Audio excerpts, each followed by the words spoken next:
In this video, I am going to show you how to reset your Whirlpool Cabrio washer.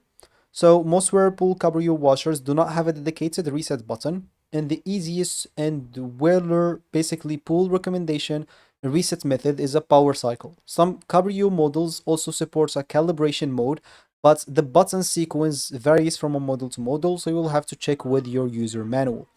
So first of all, just go, an example, to your washer and look for the power off key because you would like to turn off the washer. So press the power button to turn off the washer, and if the cycle or if a cycle is running, let it stop first, then turn it off. Once you do so, you'd like to go and unplug the washer from the wall outlet and wait about 5 minutes at least. And if the washer is hardwired, turn on the circuit breaker for 5 minutes instead. This will clear any temporary software glitches and reset the control board for you as well. Once you do that, you'll have to basically restore the power, plug the washer back in, press the power button, and the control panel should restart normally.